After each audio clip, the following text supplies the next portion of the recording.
Tonight on Joy News Prime, 9 dead at Eid musical concert stampede at Asawase in the Ashanti regional capital, Kumasi. We'll bring you the latest on the tragedy. 2 panelists on a radio discussion program said to have threatened members of the judiciary to appear before the Supreme Court next week, along with the station's manager and owner. The BNI has meanwhile issued a statement on its interrogation of the 2. President Mahama insists recent adjustment to electricity tariff structure does not amount to subsidies.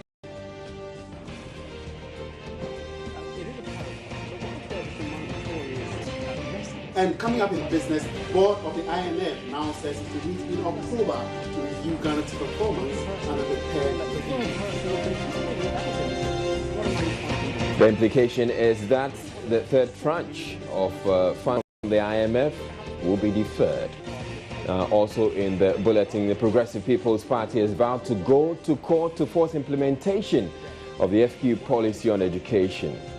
Also in this bulletin, available across Europe on ABN Television, is sport, entertainment, and Joy News Interactive. My name is Israel Live. Stay tuned.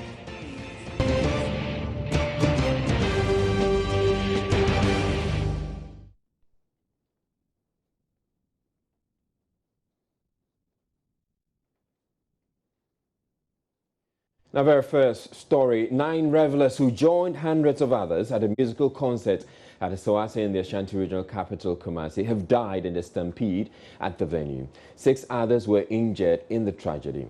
The concert was to climax the end of Ramadan. Lava Firm's Rasto Sasaridonko visited the community and sent in this report.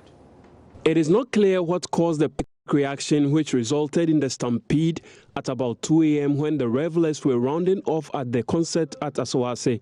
The mainly Muslim community, just like the rest of the faithful the world over, were celebrating the end of 30 days of fasting and prayers. One of the survivors told Joy News he and several other revelers were trying to make their way out of the only exit of the courtyard after the lights went off.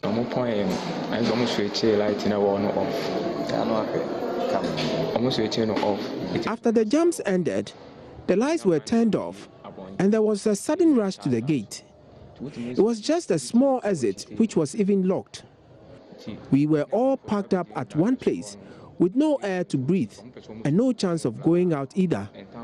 Some tried climbing the gate to pull others up, but all attempts proved futile since some body parts might be locked up somewhere, preventing movement.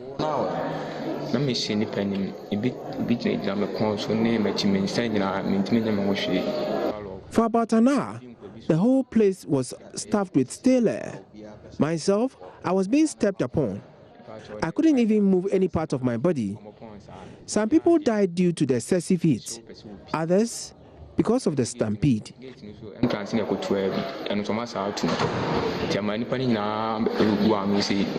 Other accounts suggest the stampede was triggered by a loud bang which accompanied the blackout, which many believe was a gunshot. Of the 9 fatalities aged between 17 and 25 years, 6 were females. The community center, said to have been built in the 1960s, hosted the almost 600 revelers in its courtyard, said to have a capacity to hold just about 300. The regional chief imam, who was distraught about the tragedy, directed the closure of the center until it is renovated and approved to host future events. After 30 days of fasting and going some spiritual cleansing and changes, why should this unfortunate issue happen? We should try as much as we can to leave behind us our tribal or whatever differences that we have, that we should think about more about Ghana and our religion as a whole. Member of Parliament of the Asawase constituency, Muntaka Mubarak, said the authorities were unaware of the concert. Little do we know that some other people were having this at the community center. Now, nobody can really tell what sparked the confusion. Because we all know, normally when they do that, around midnight, then one faction against the other, then you have some fight, and around that time, because majority of people are asleep, it's difficult for you to know what really happened. And that led to this campaign. It's very unfortunate. I will hope and pray that our people will appreciate when we tell them that, look, for security reasons, let us all close at this time. It's not that we want to, impede on their right. right. Of the 9 corpses, 1 is yet to be identified, but the injured are said to be responding to treatment. The Ashanti Regional Security Council has begun investigations into the stampede. And we will be going to the community a little later to try and bring you the very latest on the situation there. In other stories, there's been some confusion about a recent adjustment to the tariff structure of the Electricity Company of Ghana and implications on government financial commitments. The review, which has seen the lifeline tariff extended to all categories of customers, was announced on Monday. President Mahama at the special Eid prayers on Wednesday was categorical that it was not a subsidy. There have been some issues with electricity tariffs. The Electricity Company of Ghana has done some work on it. They have done a realignment of their billing system, and I believe that people can begin to feel some relief in terms of the bills that they were paying. The bills have been made more transparent so that you can tell with every unit you buy how much the value of the unit is. It is not a subsidy, it's a realignment of the billing system that makes it possible for us to be able to know how much we're spending on electricity. Aside from that, we have recently suffered some generational problems. I held a stakeholder meeting with all those involved in the power sector. Because of sabotage in Nigeria on the terminals, crude oil that we ordered last month has not arrived. And so it has created some generational problems for us. But I've asked the bulk oil storage company to start storing at least 1 month of light crude oil supply for Ghana. Now, the Electricity Company of Ghana at the news conference to announce the review, however, stated it was a subsidy from government. If you give a subsidy and you don't know how it will be paid for, that's the question. But really, if the subsidy comes and then there is a clear mechanism to pay for it, then really sustainability requirements are met. Are you not worried that over the years people have complained about how subsidies don't help the tariffs and the fact that consumers end up paying the same thing or the real tariffs at the end of the day? Okay, so you see, sometimes subsidies come through pressure groups and all that. Perhaps once these decisions are being made, the mechanism hasn't been put together to identify how it will be paid for. It will have to go through budgetary mechanisms and all that. But once you identify, for example, I can give a very easy example. If, for example, the gas price of today is to be reduced, it means generation costs have gone down. And it's a way where subsidies can be obtained from. So there are so many ways of doing this. And then the consultation had to brainstorm and then come up with a mechanism for this to be addressed. What would you say to those who would say that government owes you a lot of money, and instead of giving subsidies to consumers, why won't government pay your debt so that ECG will be efficient for everybody? Okay, so this subsidy or relief we are talking about, the mechanism doesn't come on the government space. So there are two different type of arrangements that government is dishing it out from its space to support the customer. Now this mechanism is from a sector refinancing arrangement. Which is where? We're working towards that, and then we'll get you the details. I'm not empowered to speak on that today. That's interesting. That has not been approved yet the implement. And the clear mechanism or the process is being laid out. So ECG didn't announce this on its own. We said the government of Ghana has given relief. So to begin with, it's not even coming from ECG. But we are the implementing agency, so we're implementing what has been given to the customer. And then we would have even decided to be quiet about it. But the customer goes to vend and he will see the reduction. So it's worth explaining to the customer that this is what has happened, and therefore this press release. Finally, do we know how long this subsidy system is going to work for? The relief we are talking about. The relief, how long is it going to be in the system? I'm not too sure of that, but what it is that ECG has identified from between now and December, because normally we do planning, annual type of planning. So at the planning year or financial year, we know how much that is involved, and that has been used in the mechanism for its repayments.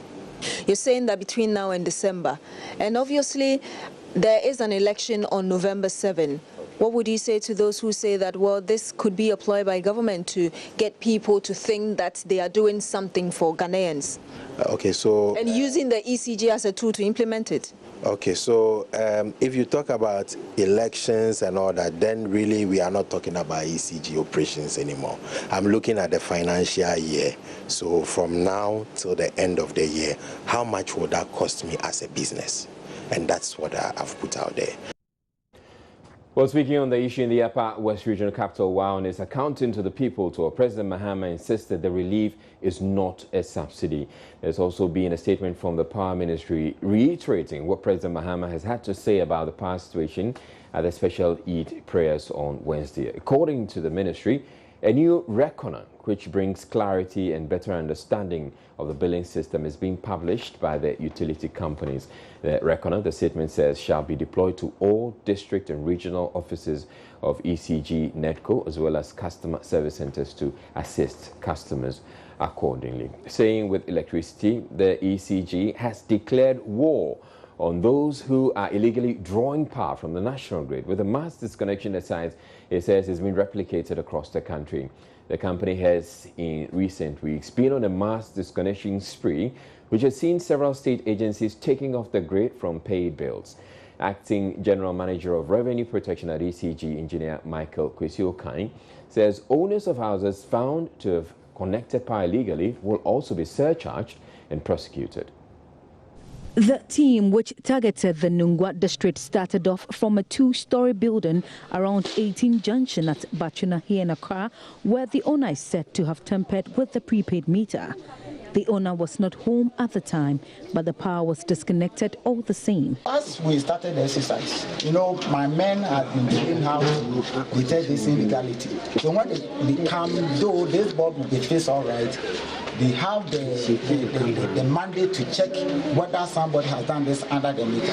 You see, we are aware. We know that this is not the first time we have come across this thing. So, you see, so when we come, we can decide. We have an instrument. We can check from the taste of the supply, because whatever comes to the meter through this thing should be the same thing that is coming out from the meter. So when we do that and we see that there's a difference, it means there are some bypass, there's some power which is not coming to the meter. Right from here, we are going to disconnect. We'll search out the person. We'll take evidence. We'll take him to refer him to the legal directorate, so that after the search, which is the civil case, he'll be prosecuted. They will be there with the criminal aspect. Acting General Manager of Revenue Protection, Engineer Michael Kwesi Okai, explains they rely on several experts on the field as well as informants for tip-offs about potential power thieves. We want to, one, deter people from indulging in illegality and also enhance our revenue collection. Right now, we have able to identify 5 illegalities. But as I'm speaking now, it is only the customers that know who did it, whether they hired or they did it themselves. But we, the customers, are the people that we own. They are the people we have connected supply to. So we are going to deal with them. If somebody comes out to tell us that I know the one who did it, we will take it up from there. We have people in all the regions. We have 9 regions. And their job function is to move from district to district. At times we may have information from other customers or informant that they suspect some illegality, then we move there. Besides that, we have a program. So as we are here in this Nungua district, we may decide to move to another district, either maybe even in the central region or western region. Okay, so we don't wait for people or just to think that let's move here. As I said, we have a program. Besides that, if there's any information we take it up. A total of 5 houses were disconnected on Thursday, with the exercise expected to continue tomorrow.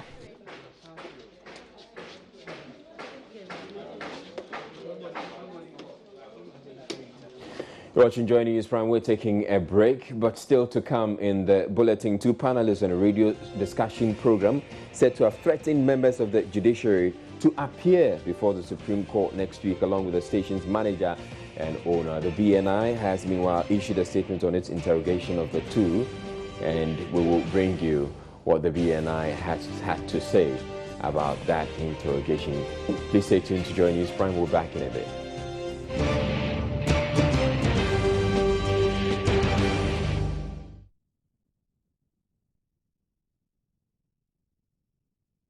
You're welcome back to Joy News Prime. Now, the Supreme Court has set Tuesday, July 12, to hear the contempt case against some panelists who issued threats against some of the country's judges.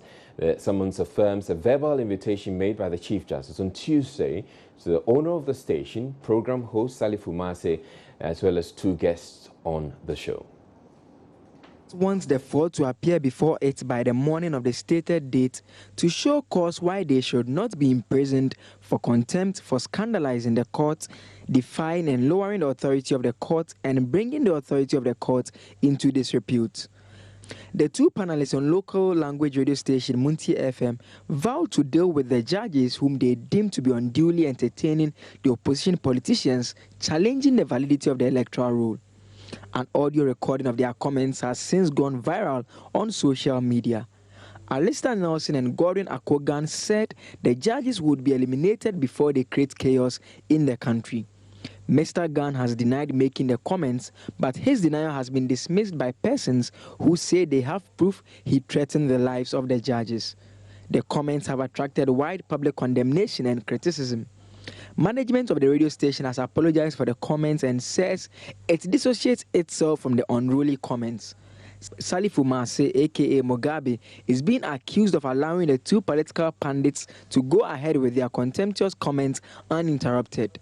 The comments were made on July 29, 2016, the eve of the Martyrs' Day, a day that commemorates the kidnap and murder of 3 High Court judges. Right now, the Bureau of National Investigations, BNI, says the two radio panelists accused of threatening to kill Supreme Court judges are incapable of carrying out their threats. The investigative body came to the conclusion after its initial interrogation of the two suspects, who are both now facing contempt of court judges. Now, joining us is Joseph Akample, has a copy of the statement, and he joins me in the studio to tell me exactly what's in there. Now, why were the two arrested? What's the statement saying about that? Now, according to the statement, it reveals that the Bureau picked them up because the comments that are reported or attributed to them, they are saying that the comments were provocative, inflammatory, as well as unacceptable, and had the potential of creating security challenges. So that is why the Bureau picked the two up. They were reported to have made those comments on June 29 on the eve of the Martyrs' Day celebration. So that was why the two were picked up. All right, so does the statement say, as a result of the interrogation, whether these two have admitted guilt as far as the said statements are concerned? Now, according to the statement, once again, after interrogation, the two admitted to making those comments. They further admitted that those were regrettable comments that they shouldn't have made as well. So that is what the BNI statement is saying as to whether they admitted to making those comments, and they are posturing with regards to the statement. All right. So apparently the statement also, or the BNI has some caution for other journalists. Well, the caution goes to media house owners as well as to radio show hosts as well as panelists. They are calling on the media house and the host of the show to regulate people who appear on the show such that they don't make any such comments. The Bureau is saying that they will not hesitate to apply the laws in the event such actions or such comments are made by other panelists on any program in any media house. All right. But the crux of the statement, from what I gather, is that the comments made by the two essentially is nothing that serious, or they didn't mean it. I'd like you to read that aspect or that part of it. Now, for that aspect, what the statement here says that further checks by the BNI have, however, established that the suspects were incapable of carrying out their pronouncements, but did so in a show of needless bravado. Nevertheless, our investigations are ongoing, and our suspects are reporting to the BNI 3 times a week. So it more or less has to do with the fact that after interrogation, it appears that it was just boastful comments that they passed out, and not really something that they were capable of executing to the full details of that particular threat. All right, so that's the conclusion conclusion the BNI came to after interrogating the two. Thank you very much, Joseph Aka-Blay. Now, in a related development, senior law lecturer at the University of Ghana Faculty of Law, Bokwedu says the executive must leave the judiciary to adjudicate the matter. Perspective of the BNI, they don't intend to prosecute the persons. So that is one side of it. For the Supreme Court, it's totally different. And my viewpoint is that the standards are different before the BNI and that of the court. So I believe the issue should have been judicially determined instead of allowing the executive arm to decide on it. And the timing is interesting, is it not? This has been released a week, less than a week to the cases all being heard in court. And somebody read meanings into this. Well, I want to view it as mere coincidence. But the statement raises a number of issues. First is that it makes prosecutorial decision by the BNI without any evidence that the Attorney General has even advised it. Secondly, the matter involving the utterances of the two persons, in my view, border on alleged crimes under the Criminal Offences Act. And for that reason, the investigation should have been conducted by the Ghana Police Service. Thirdly, the decision not to prosecute also flies in the face of clear provisions in our law. That is not your viewpoint of so-called remoteness of the person's ability to carry out the offense that you use to judge. That's why I said it should have been determined judicially. The statement also makes it clear that the person was in a kunkun or gun, I don't know whether it's gun, perhaps lied to the public when he said that he was no way associated with those utterances. Because from the events and the information out there, we have statements that were made on 24th of June. We have statements that were made on 29th of June. And then some were even made on the 5th of July, the day the summons was issued for them to be brought before the Supreme Court.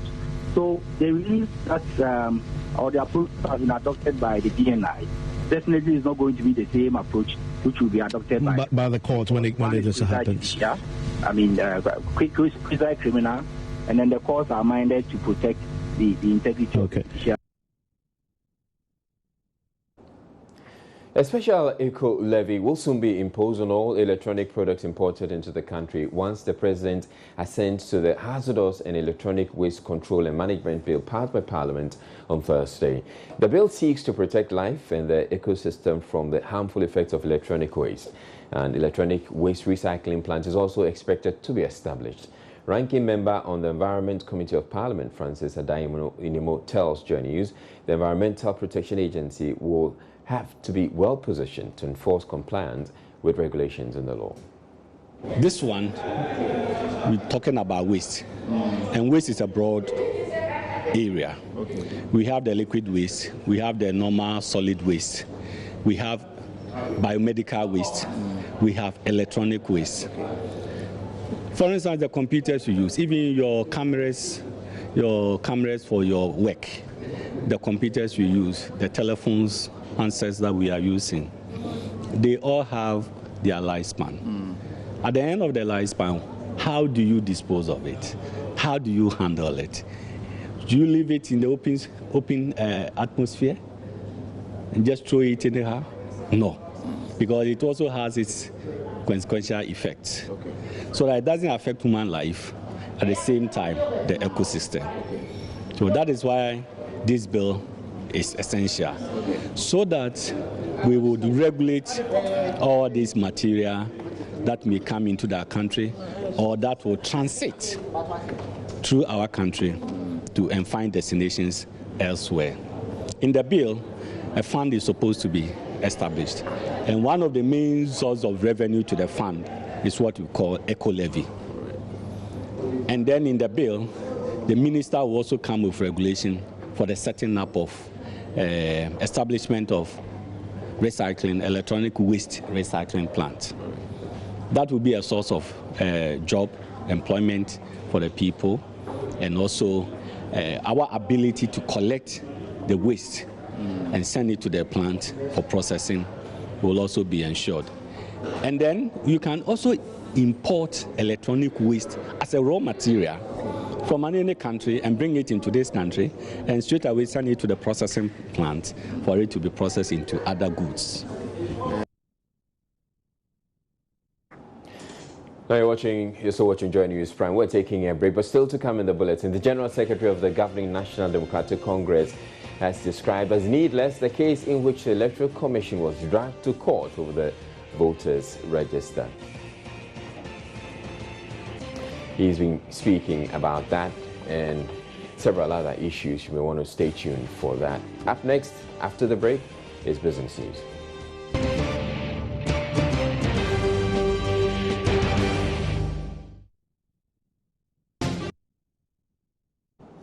Well, a big thanks to the business team for bringing us the business news. Now, the General Secretary of the governing National Democratic Congress has described as needless the case in which the Electoral Commission was dragged to court over the voters' register. As you may know, the Supreme Court has ordered the Commission to delete names of persons who registered with NHIS cards. But Johnson Yesidu Nketia believes the plaintiffs wasted Ghanaians' time with the suit against the EC. The NDC General Secretary has been speaking about this, the party's campaign for the 2016 polls, and energy, with host of the polls, Francis Aban. I'm not sure the court has suggested that the Electoral Commission should now go and put circular in place enticing people to come and delete their own names. My understanding of what the court said was that the one who is alleging that there were 1 million names, 4 million names, 7 million names, must be having the list. So they should help us to identify the rest of the people besides the 56,000, so we can all come together and help the deletion. So if that happens, that's my understanding. Okay, so if that happens, if say tomorrow a group comes out and says we have a list of what 247 million people whose names they use the NHIS cards to register, we should allow for that to happen, the deleting to happen. It's not just about a group coming out to talk. When they were asking for the list of the people affected, they didn't ask everybody in Ghana. They asked a particular institution which has custody of those documents. So I guess that if NDC or CPP or any other person had walked to the Supreme Court and said that I have this list, they have their own ways of finding out how credible the list is, what is the documentation backing it, and so on. So it is not as if anybody can just walk there and say this is that. If you go to, the invitation is to people who think that other people have registered with NHIS card for which they have evidence. They should go and present the evidence for the names to be deleted, and then giving the people affected given the opportunity to be re-registered. So I think that this issue has been much ado about nothing. The entire process.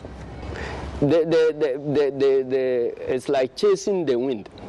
And I'm happy that the very issues that NDC had raised in the past, we have insisted very fiercely that if a nation presents a law based upon which innocent citizens are invited to register, and they register according to that law, those persons should not be punished. And so, having gone around, we have come to the same thing. So, the problem is not with the poor, innocent victim. It is a problem of lawmakers and so on that protest where we are. So, for some of the problems, you realize that, you know, they are associated with the fact that we are in transition. There are others that are associated with the global economy.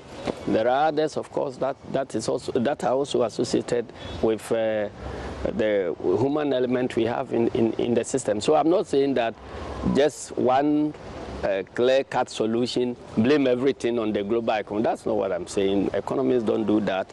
We look at the contribution of each of these factors towards bringing us where we were, and then you look at the effort of leadership that has prevented the West. If you look at, you know, I think the whole of West Africa has got its fair share of challenges. The only about 3 countries that have appeared to be better resilient to the events on the global front have been Ghana, Senegal, Cote d'Ivoire. All the others, because Nigeria has been more vulnerable than us because of their mono product reliance. But again, but some will say that when the people of Ghana were giving you the mandates, they said, look, you say you do it, we're giving you the mandates, we don't care what the other economies have to offer. It's your job to get our lives comfortable. We want a stable economy, we want things running. We didn't get that. And we are saying that you are more comfortable today under President Mahama than you would have been under an alternative arrangement. That is the story I'm trying to feature. But if you look into their pockets, they don't see that. I'm not sure whether it is the pocket alone that they should be looking at. What else should they be looking, sir? I was talking to some people somewhere, and they kept referring to their pocket. So you see, look at your pay packet and list the things that you spend your income on today, and then eliminate them one by one. Such that you put yourself back in a situation maybe 6 years ago, 7 years ago. And you will see that there is some expenditure that you are doing now because of a better life. A better life also brings along with new expenditures.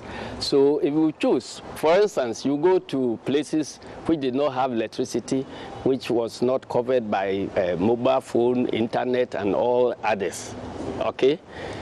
And you position somebody there, and you give him the same money that you are giving now. You see that after spending on food and a few things, all the rest, the money will remain in the pocket. You understand? So if your money is not remaining in your pocket, you must find out how much of it is attributable to the better life that you are enjoying, which is tending to deplete your pocket, because money in the pocket is meant for expenditure on good things.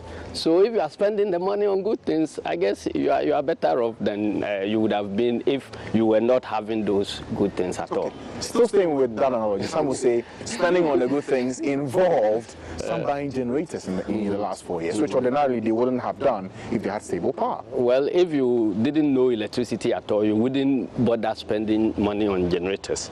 Those who are buying the generators, because they are hooked onto the good life of having electricity, that is why they are spending money on generators. Otherwise, you go to places, maybe in time, Miawani, other places, who have no idea what electricity looks like, who have no idea what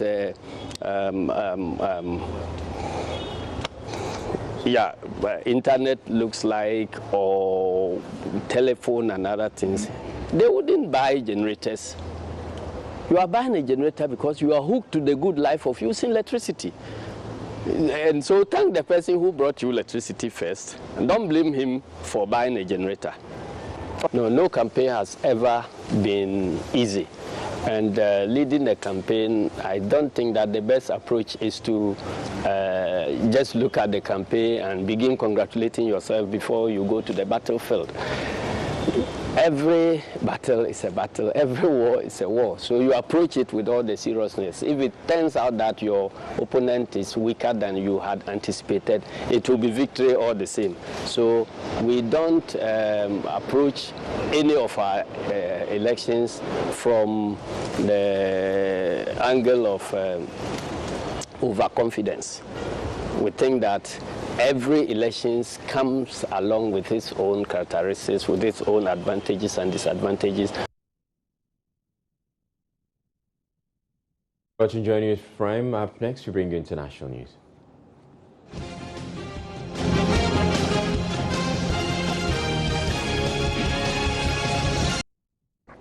Time now for a recap of our top stories on Joy News Prime. 9 dead in Eid musical concert stampede at Sawase in the Ashanti regional capital, Kumasi. 2 panelists on a radio discussion program set to threaten members of the judiciary to appear before the Supreme Court next week, along with the station's manager and owner.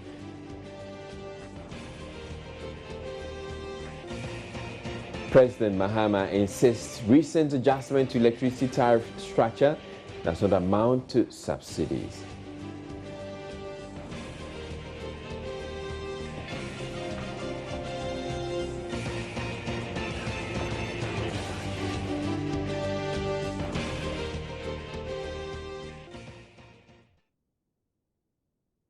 Grant the executive.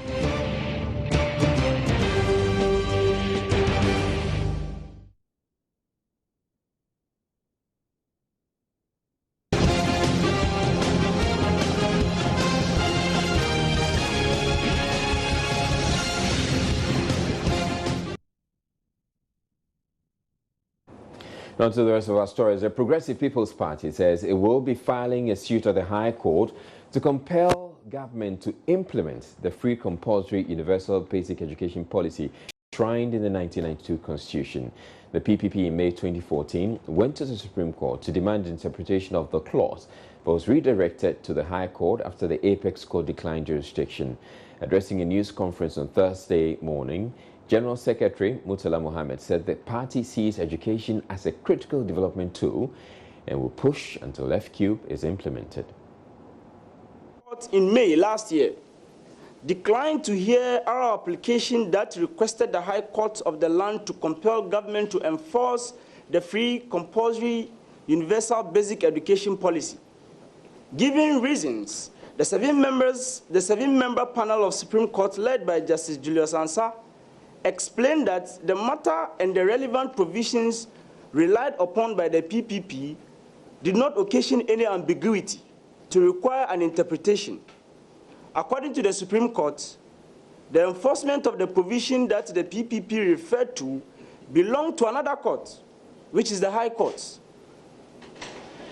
We continue to stand on Article 25(1)(a) of the 1992 Constitution, which prescribes that all persons shall have the right to equal educational opportunities and facilities, and with a view to achieving the full realization of that right, basic education shall be free, compulsory, and available to all. As hinted in my opening statement, we will head to the High Court in the coming weeks to seek redress in accordance with the Supreme Court direction that we rather go to the High Court to seek enforcement for free, compulsory universal basic education policy enshrined in the 1992 Constitution. The party has also called on Parliament to investigate the controversial Ford vehicle given to President Mahama by Burkinabe contractor Jibril Kanazoe. We believe the development of the Code of Conduct by the current administration headed by President John Mahama for his own ministers and public office holders was for a purpose.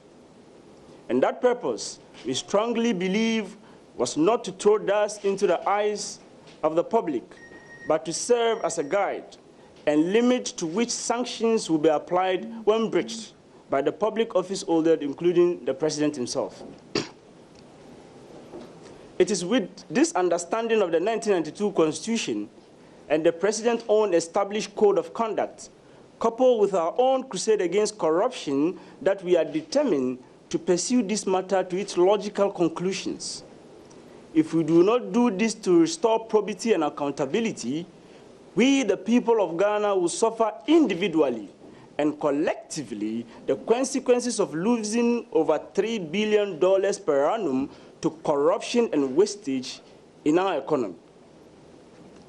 While we trust in the stride to investigate the matter in an independent and objective way, we cannot help but use this opportunity to call on Parliament, the legislative arm of government, to invoke its powers of investigation to also look into the matter and show to the people of Ghana and the world at large that the rule of law is in operation in Ghana.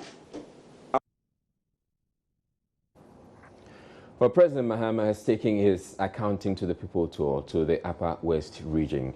from where Rafiq Salam joins us with the very latest on what the president has been saying there. Good evening to you, Rafiq. I know the president has been commissioning a number of projects there, and they're cutting sorts for new ones, but I'm also aware the president has been saying something on electricity. Bring us up to date with what's happening there. The president this morning he has been visiting some project sites in the Upper Prison. And the first place that he visited was the new site for the regional hospital, where they are constructing 160 bed hospital, and that was the first place he visited. From there, he went to the University for Development Studies to see the library complex. They are constructing a library there for the school that can accommodate about 5,000 students. And there's this administration block that the president also went around to visit, which is having an administrative block, auditorium, and a whole lot of other things, and that could accommodate even the entire student population of GDS. And so currently, we are on our way from Wallenbele, where the president went and commissioned a water system, and so the interact everywhere on our way to work.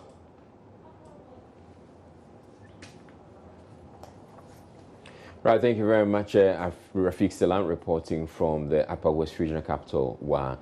The Electoral Commission says it has begun drawing the modalities for the removal of names of NHI's registrants from the voters' register as ordered by the court. This is despite fresh controversy sparked by comments of law lecturer at the University of Ghana, Dr. Raymond Atuguba, who insists the EC cannot automatically delete the names of NHI's registrants. Spokesperson for the Commission, Eric Jakbasu, tells Joy News' Mamafi Osuabaji the Commission does not intend appealing the ruling. We were in court, and the Supreme Court gave the orders that we should immediately delete the names of persons who registered with the NHIS card. The number about 56,739. Then also all other persons who are not on our list. If anybody has any evidence of other people who are not on the list, they submit it to us with the necessary proof. Then we proceed to delete them immediately and then give opportunity to those people to provide the necessary documentation and proof of eligibility to be registered so that they can take part in the 2016 elections and subsequent elections. Definitely, as a law-abiding institution, as we have always done, we're going to comply with the orders of the Supreme Court, and we are in the process of developing the necessary modalities, and very soon we'll be out with the time, date, and place for the deletion and then the re-registration of those who will be eligible. As soon as we are ready with it, we will come out with all the fine details of what to go into the deletion and then the re-registration. The law will be the orders of the Supreme Court. I'm not a lawyer, but we have been made to understand that the orders of the Supreme Court amounts to a law. You know, earlier on, the Supreme Court said we should delete, give the opportunity to the people to re-register under applicable laws. And the existing laws as at the time of that ruling was the CI 91. But when we went to court the last time, the Supreme Court said, look, our orders supersede the CI 91. You can do this exercise under the CI 91. So per the orders of the Supreme Court, it means that we have a solid legal grounds to move in and delete automatically as ordered by the Supreme Court. So we're going to comply. We are not litigating with the Supreme Court. We are not litigating. An order was given, and the petitioners wanted further clarification. They went to the court clarified, and then gave specific orders, and we intend to comply with the orders. We live in a very polarized political environment, and it's like everybody is carried along that line, which is not too healthy if you must have a peaceful and a credible elections. Every Ghanaian must have faith and trust in the Electoral Commission, as they've always had all over the years, which has enabled us as a country to be where we are in our quest for democracy. Ghanaians should fully participate in all our activities. Very soon we'll come out with the exhibition. And this is the final stage in the preparation and the cleaning of the voters' register. You know, the bedrock of a credible election should be a credible register. Next, we bring you entertainment.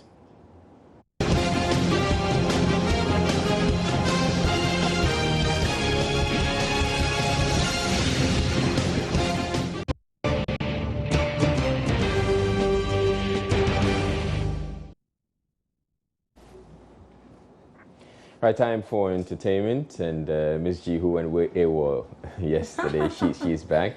You can't use the excuse that probably you were celebrating Salah first because you're not a Muslim.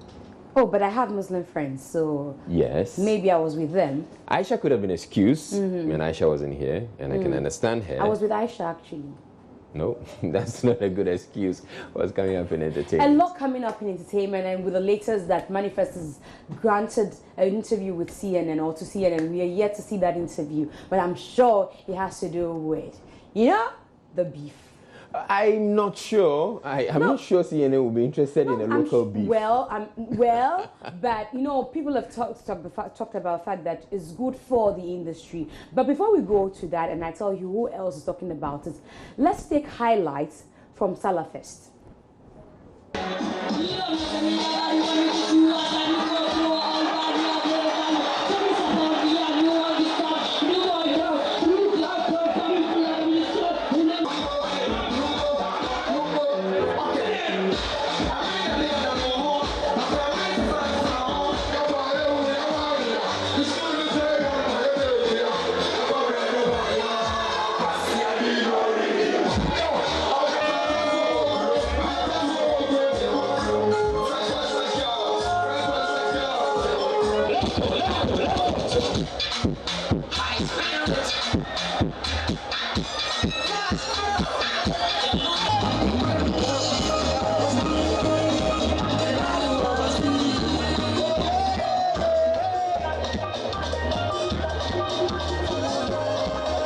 Be anywhere else, you know. Dogo Yaro is a banger, and I have to be here to represent and make sure that people feel us live. Yeah.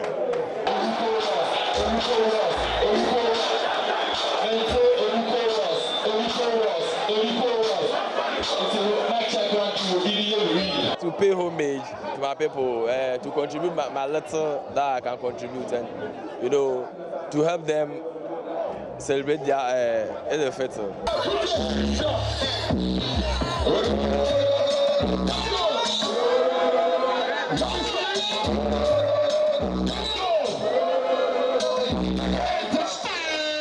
I think over the years, the concept keeps,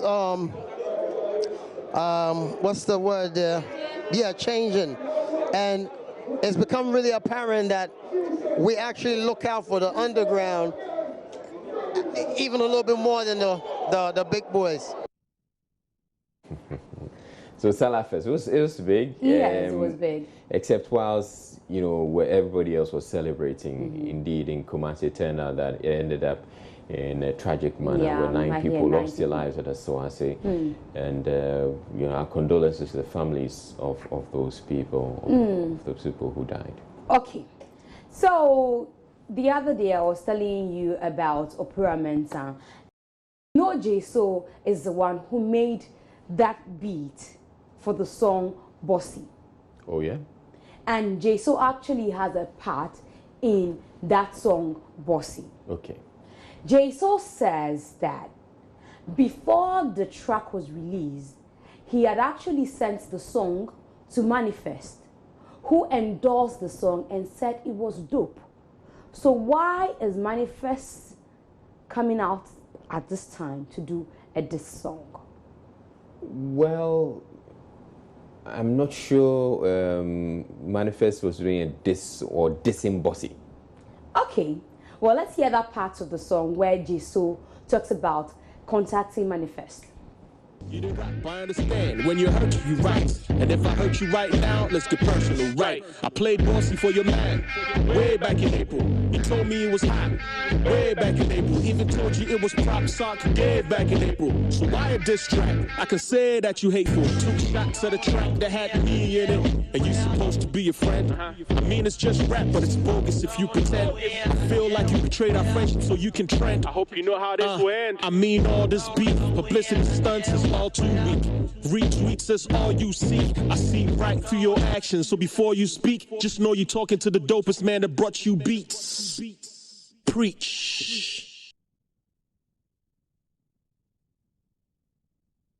So that's it. So he the calls. dissing continues. Yeah. So he calls Manifest hateful, and so that's why he decided to do the song, you know, God MC. But let's move to Hammer. Hammer thinks that this is very okay for the industry. It means that, you know, Gemini has released a song which is called Ceasefire. Then he goes to tell that, you know, rappers are beginning to up their game. And Gemini, who was more or less known as an underground and who was not regarded as a good rapper, has seized the opportunity to tell Ghanaians what he's made of. So he went on his Facebook wall, Hammer of the Last Two, and, you know, posted that, you know, it's good for the industry. The beefing is showing the prowess of rappers that we have in the industry. So that's from the man who has recorded, you know, what's his name, Sarkodie himself. And so he's speaking that, you know, it's good for the industry. Means it's definitely good for the industry. Well, that's his view. Oh, you don't think it's good for the industry? I'm not sure. I mean, I'm not sure we want to have so much enmity. Is that what it's, you know how the dance hall folks were doing it? They say it's lyrical war. It's not war against each other. We're just battling words. And I think that's what is happening now. You see, but what they're losing sight of is the fact that Manifest may meet Sarkodie and they may get along just fine, but they are followers. That happens to be the case. I mean, like I told you, somebody called me a hater. And others would take it out literally, you know, and deal with each other when really the two figureheads may not, you know, make so much of it. So I think I'm not sure it's such an exciting thing, because can you imagine if there's a concert, one person stages a concert, the others decide that they're going to, you know, cause some riots there or anything. Well, then maybe it boils down to the followers. But I think at a point we'll get to know that, you know, it's part of the game. Maybe we'll get to accept that it's part of the game. But Bukky Ajayi, I'm not sure. You know her. Do you know Bukky Ajayi? No. Okay, you know her. I'm sure when you see the face, you know her. Bukky Ajayi passed on at 82 yesterday. She's a veteran Nigerian actress. And we recount, because it's Thursday as well, so we are recounting her pick up the Industry Merit Award at the African Movie Choice, Video Choice Awards just this year. Okay, so that's Bukky Ajayi, and then we pray that her soul rests in peace. But straight to Oprah Mensah, and here's the concluding of that story. Wano passem, wano ya kumsi. Wano passem, wano ya kumsi.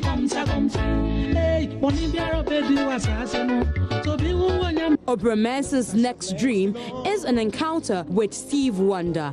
If I meet Stephen, I only want the two of us to put our heads together, how we can help our people, my other colleagues, especially those who want to do music for their livelihood, especially in Africa here. There are a lot of guys who can do this sound engineering. We can go around Africa and then be training people so that we can get, you know, so many Oprah Mensahs in Africa. Oprah Mensah, unlike many Ghanaian sound engineers, does not label his beats. I think everybody has way of, you know, his own way, you understand? Because even whether you put your signature there or not, everybody, you sound like yourself, you understand? You cannot sound like, I can't be sounding like Stevie Wonder. I have to sound like Oprah Mensah. Internationally, I don't think that one is, sorry to say, is accepted. I've been working with some of my colleagues in Belgium and Italy and some other places. You know, I don't get it there. He, however, had some words for the first gentleman of the land. My name is Oprah Mensah, appealing to you that we, the visually impaired, we have a lot of, you know, We have a lot of talents, but our common fans supposed to take care of those things. Like us, what I want to do, want to train my blind people to be like me, to contribute to the economy of the country. Will you make possible so that if we want equipment, to support our business, to create a job opportunity for our guys there? Will you make it possible? Will you make it so soft, even some soft loans, so that we can get so many opportunities? He believes the country is retrogressing because little attention is given the disabled. These are some of the things contributing to, the setback of the country, if they don't know. Because so many of the disabled are crying, the disabled are crying. They are crying. Do you understand? So I think the authorities should, take this, my humble appeal to them that they should, at least take care of the disabled and the country will move forward. We are proud. Multimedia, we are proud people of multimedia. Let me end this one. And we are here with Oprah Mensah.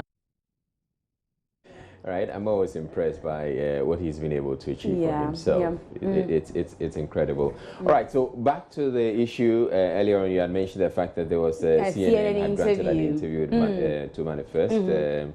Apparently, so we've checked. Yeah, it's very old. So somebody actually whispered to you, but it turned out to be false information. It's an old interview, so it has nothing to do with the current beef. So we can go get some willy and then kako and then salmon, and then we enjoy. What are we enjoying?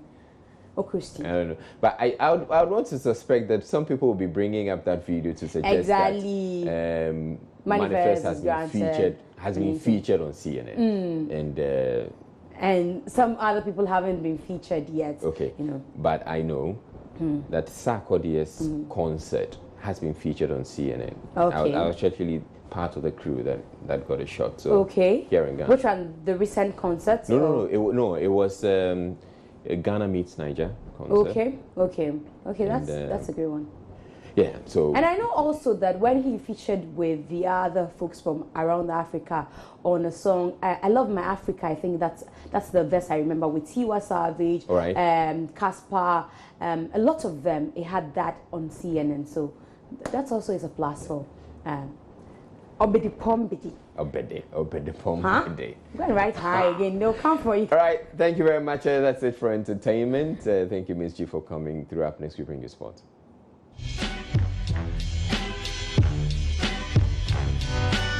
Entertainment News was brought to you by